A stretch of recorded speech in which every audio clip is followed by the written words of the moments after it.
When we look at that Old Testament, we see all them sacrifices. You know what they were doing? They were pointing to the greatest sacrifice that would ever come. And His name is Jesus. Atonement is only done by the blood of Jesus. If His blood don't atone for you, you will not get into the kingdom of heaven. I don't care if you're Jew or Gentile or anything. It's through Jesus. Jesus said, no man comes to the Father but by me.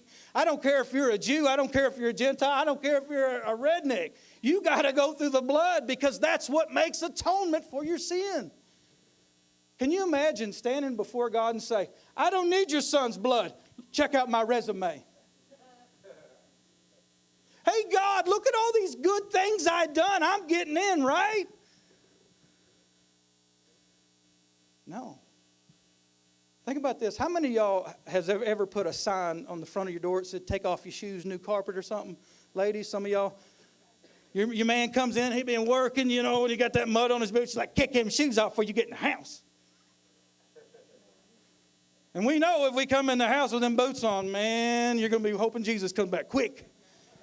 Because mama's mad. And when mama hen's mad, it's trouble. But think about this.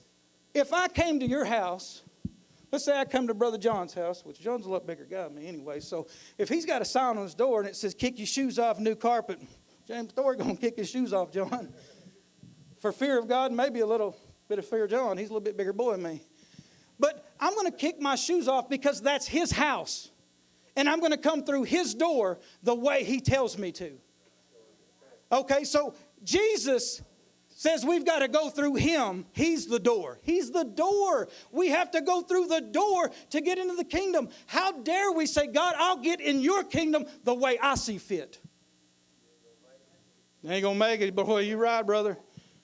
In other words, you're telling God, your plan stinks. I'm coming in on my own way.